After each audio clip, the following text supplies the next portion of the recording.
สบายดีสวัสดีพี่เอฟซีหมดทุกคนเด้อสบายดีกันตอนแรงตอนนี้กะ3 โมงแล้วมื้อนี้น้องปันมาลิ้นน้ำเสาลี่เนาะทุกคนมื้อนี้น้องปันได้มีโอกาสมาลิ้นอยู่ประตูใสเนาะอยู่ทางหลังของน้องปานนี่เด้อกะง่ายได้ทุกคนน้องปานว่าสิได้ขึ้นไปบ่กับบ่ฮู้คือกันเด้อแต่ว่ามื้อนี้น่ะน้องเสาร้อง เสาลี่ได้พาน้องปานมาลิ้นเพราะว่าน้องปานกะสิเมื่อร้องสารแล้วก็เลยได้มาลิ้นประตูใส่เนาะทุกคนนี่ประตูใส่ก็อยู่ทางหลังของน้องปานนี่เด้อนี่มันง่าย ง่ายทุกคน มันเอ็ดอะไรใส่โอเคที่ยืนยาวมาเอ็ดโอเคใส่น้องฝางเนาะนะคะ แม่นเฮ็ดยังไงโอเคแล้วก็หัวนี่เนาะทุกคนมันง่ายได้ทุกคนนี่อยู่ในกล้องกะง่ายบ่ ง่ายค่ะ ง่ายเด้อเดี๋ยวเฮาสิพา FC ไปเบิ่งอยู่ไกลเด้อนี่มันจะมีสระน้ำแดเดี๋ยวเฮาไปเบิ่งนำกันว่าเป็นแนวใดแดเนาะทุกคนเคยเห็นบ่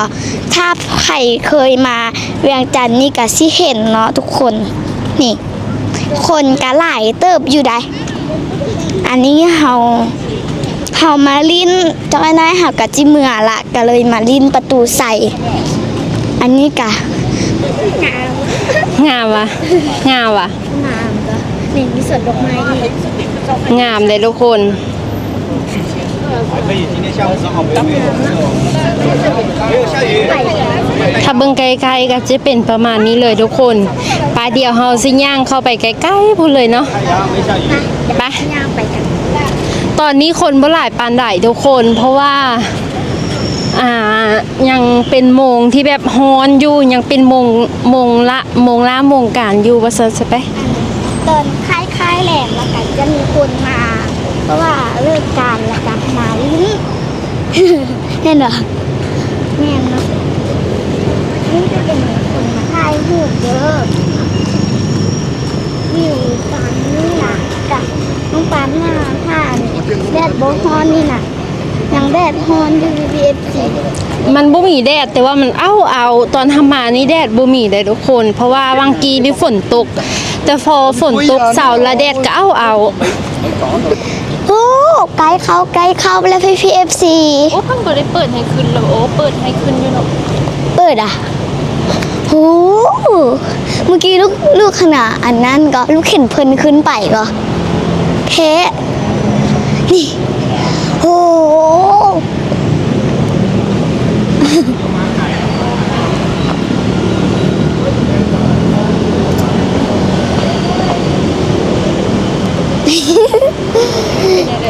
ค่ะตื่นเต้น เต้น แม่นตอนขี่รถมาสอรี่ว่า ไปบประตูใส่ลูกไงตื่นเต้นท่าละ ทางขึ้น นี่ เป็นทางขึ้นเด้อ อันนี้จะเป็นทาง เดี๋ยว โอ้คนละ 5,000 กระ10,000ผู้ใหญ่จักพันคนลาวตอนนี้เรากำลังจะขึ้นไปแล้ว นี่ทุกคนตื่นเต้นน่ะน้องปานบ่เคยขึ้นไปจากเทื่อเลยก็หาขึ้นครั้งแรกของน้องปานคือแบบมันตื่นเต้นอยู่ในหัวใจนี่นะ คนละ 5,000 ถ้าเป็นคนลาวคนละ 5,000 กีบทุกคนสักประมาณ10 บาทนี่แหละถ้าเป็นคนต่างชาติแม่นคนละ30,000 กีบเด็กน้อยคือจากน้องปานนี้บ่ได้เสียเด้อได้เสียแต่ตรงนี้ทุกคนเบิ่งนี่นะบ้างามขนาดเลย นี่คือสิ่งที่เพิ่นสร้างเนาะทุกคนงามขนาดเลยได้ น่าจะเป็นฝีมือดี อุ๊ยแต่ว่าขึ้นมาฮอนนี้กะรู้สึกอ่อนแข้งอ่อนขาเว้ยยานความสูง ขาเลย เนาะ ขาเลย ฮะ มีจักคันแบบ มา2 คนกับน้องปาง สอนเรียนอันนั้นมีบัวได้ไปโรงเรียนเฮ้ยมาถึงแล้วว่ะนี่หมอนี่แหละ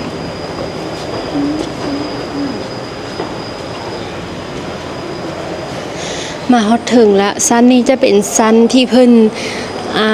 เขียนประวัติ ของประตูใสแล้วก็สิมีรูปภาพตั้งแต่กี้พุ่นโซให้เบิ่ง เฮ้ยบ่ต้องจัดนะ นี่ประตูใสป่าน สมัยที่เพิ่นสร้าง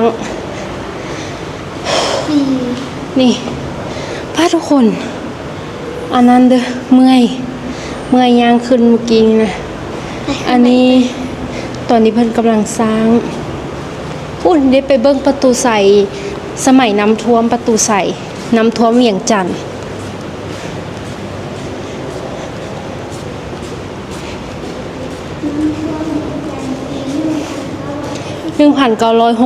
1966น้ำท่วมเวียงจันทน์แถวประตูใสทุกคนไปเดี๋ยวสิขึ้นเลย ขึ้นไปต่อเลย ขึ้นทางนี้แหละ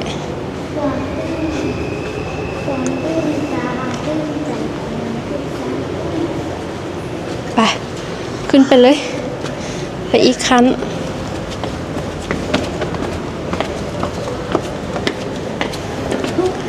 ถ้าผู้ใดมาประตูใสก็อย่าลืมขึ้นมาเบิ้งเถอะทุกคน ยังรู้ว่าได้มา ยังห้องนี้จะเป็นห้องโถงโล่งเลยทุกคน เป็นเพิ่นสิแสดงสถานที่สำคัญถ้าผู้ใดได้มาลิ้นนครหลวงเวียงจันทร์ก็อย่าลืมมาสถานที่ที่นี้ทุกคนมีพระธาตุหลวงเวียงจันทร์หอพิพิธภัณฑ์พระแก้ววัดศรีสะเกษวัดองค์ตื้อวัดอินแปลงหอคำส่วนวัฒนธรรมเสียงควรตลาดกลางคืนแคมป์ของหอพิพิธภัณฑ์พระเพลาวหอพิพิธภัณฑ์ท่านไกรสอน ท่านได้สอนผู้วิหาร และเพิ่นก็สิแสดงอาหารลาวความหลากหลายของชนเผ่าในประเทศลาวทุกคนเนาะแล้วก็แสดงหลายแนวที่เป็นเอกลักษณ์ของคนลาวหั่นล่ะเนาะ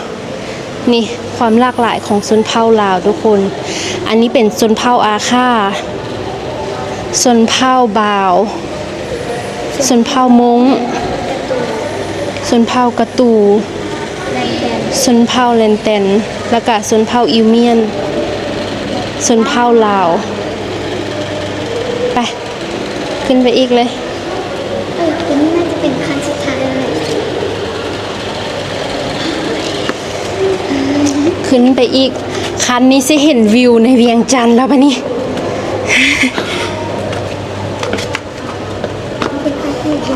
ขึ้นไปแล้วก็ถ่ายรูปถ่ายหอยได้ปะนี่ อุ้ยขาด้วย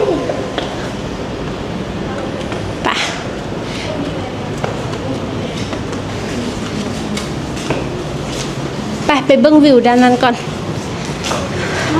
สิเห็นวิวงามๆเลยทุกคนถ้ามานี่ เนี่ยของผัว นี่บอนซองเบิ้งวิวอยู่นี่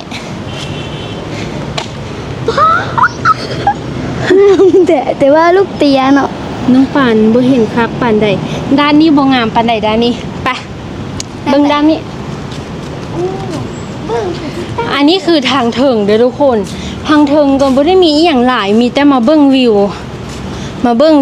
ทุกคนบ่ได้มีอีหยังโซให้เฮาเบิ่งเด้ออ่ะวิวด้านนี้งามนี่สิเห็นมุมสูงของประตูใสทุกคนมึงไหมอันนี้คือด้านที่เฮาผ่านมาเมื่อกี้นี้เป็นด้านที่เพิ่นโซอีหยังก็สระน้ำศูนย์น้ำพุเนาะ น้ำเถอะเสียดายได้ลูกเตีย เบิ่งน้องปาน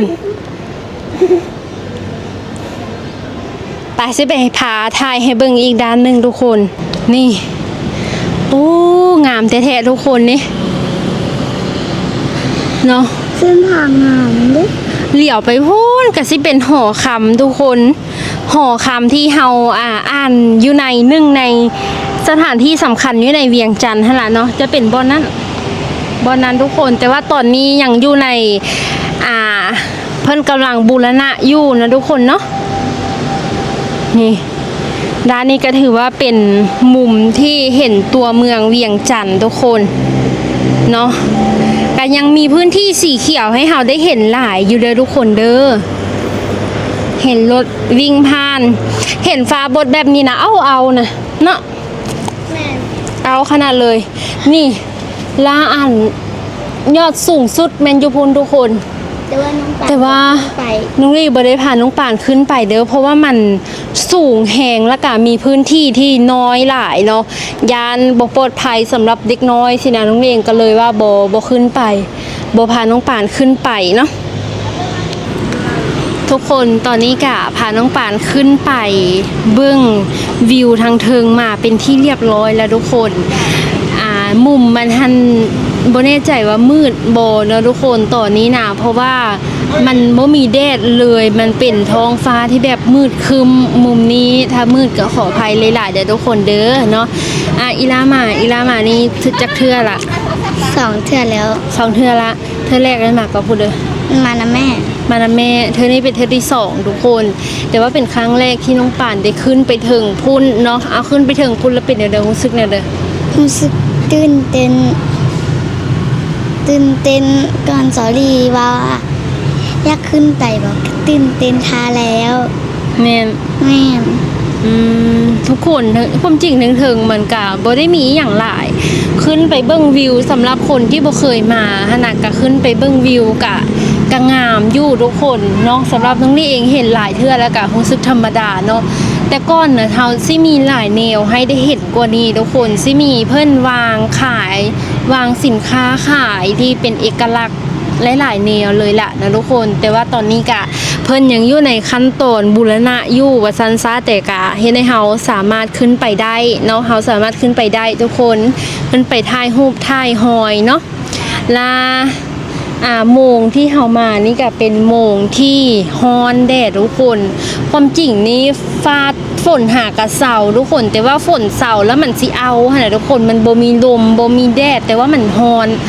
นได้นั่งอยู่นี่ขนาดว่าห่มได้น่ะทุกคนนั่งอยู่ห่มเนาะแต่ก็ยังฮ้อนอยู่เนาะแล้วโมงนี่ก็เป็นโมงที่แบบยังฮ้อนหั่นล่ะเนาะนักท่องเที่ยวเพิ่นก็ยังบ่ทันได้มาทุกคนนักท่องเที่ยวเพิ่นสินิยมมาแม่นช่วงสักประมาณ 4 โมง 5 โมงแรงขึ้นไปหาช่วง 8 โมงพุ่นล่ะทุกคนถึงแม้โมงนั้นสิขึ้นไปถึงพุ่นบ่ได้แต่กลับมาถ่ายรูปอีหยังหั่นงามนะทุกคนเนาะถ้าผู้ใดที่อยากขึ้นไปถึงคือจังเฮาขึ้นไปเมื่อกี้นี่แม่นต้องมาตอน 8 โมงเช้าเพิ่นปิด 5 โมงแรง 8 โมงเช้าหา 5 โมงแรงเด้อทุกคนเด้อเนาะณช่วงเวลาที่น้องนี่เองมาเนาะแต่ว่าอนาคตเพิ่นสิมีการเปลี่ยนแปลงโมงบ่หรือว่าอีหยังจังใดอันนี้ก็บ่แน่ใจคือกันเนาะทุกคนเนาะน้องปานเขากับ FC